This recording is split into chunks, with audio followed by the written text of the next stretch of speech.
So here's a super simple reframe for how you can tackle the tasks that you have on your endless to-do list. I like to think of like the to-do list is just another metaphor for the Hydra, which is you cut off that one head, another two pop up to take its place. It's this albatross, this thing that you just can't get rid of.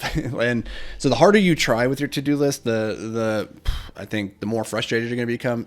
Maybe you get busy, but you're not necessarily effective. And to be effective, I think you need to have a good priority management system, which is a way of identifying what are the most important things that you should be spending your time on. And we know this intuitively, but like in practice, applying it on a consistent basis, that's the real struggle. So I want to provide you with some tools, some ways of thinking about this that might serve you in different scenarios. And this is one that I read about a number of years ago. I cannot even remember the name of the guy, but it was this really small book. It was more like a pamphlet, really. Not worth reading in the grand scheme of things. There's some cool ideas in there, but not worth picking up. So I'm not going to go grab it and figure out who wrote this thing. But there was one idea in there, and I think I maybe had heard it somewhere else before, but when I was reading it here, it kind of stuck with me as like a valuable idea. The way he framed it was, you as a founder, as a business owner, you need to be spending your time on the $1,000 tasks, not the $10 tasks. I heard this recently from somebody else who said that you cannot build a $10 million company doing $10 an hour tasks. Actually, that was Dan Martell who said that. He's got some really great content. Highly recommend you guys check him out. So what's that mean? What does it mean to have $10 tasks versus $1,000 tasks?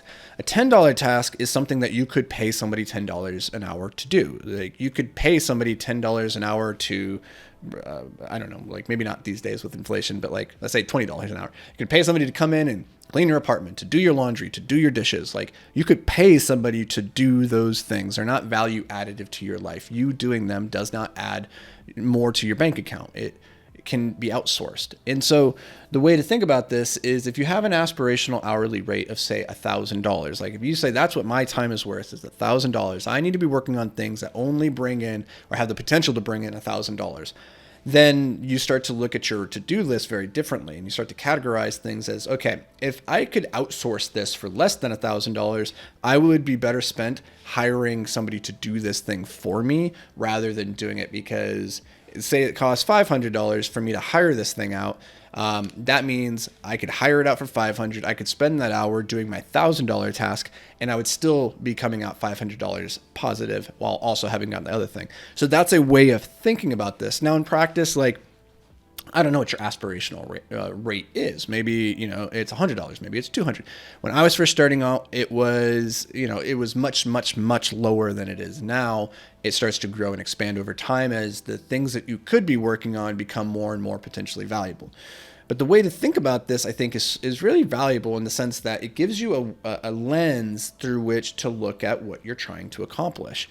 And when you're spending time on things over and over and over that are considered, $10, $15 an hour tasks, then I want that to be the thing that grabs your attention for you to realize, wait, why am I doing this? Why am I doing this? Because I'm just in a routine? Is it out of some kind of obligation? Is it because I haven't decided that this is a big enough problem for me to solve with money?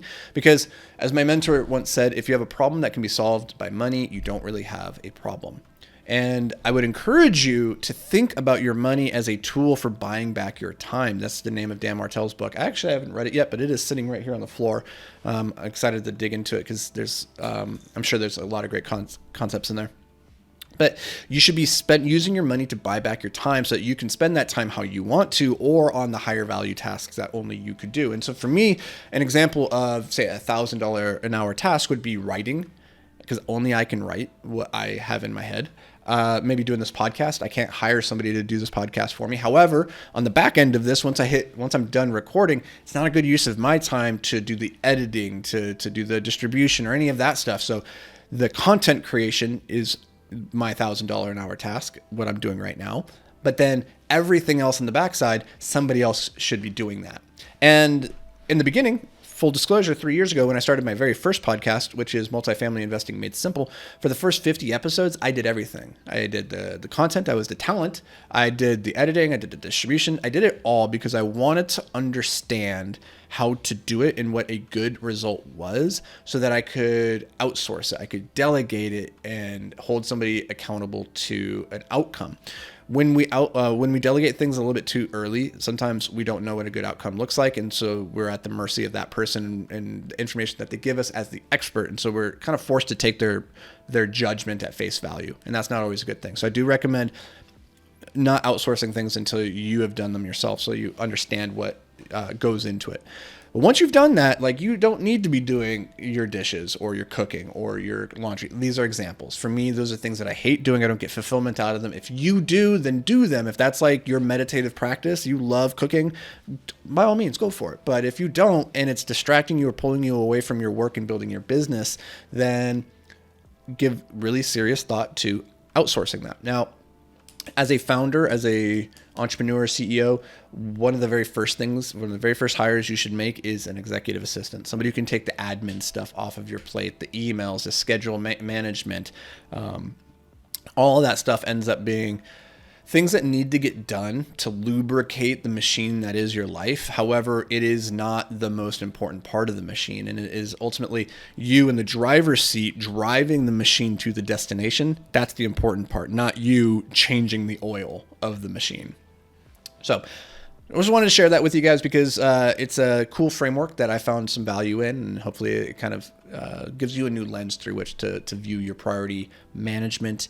If that did resonate, then do me a favor, drop a review, drop a like, drop a subscribe, drop like it's hot, drop it like a thing that you don't want to hold on to anymore. So that's going to do it for me, guys and gals. I appreciate you being here.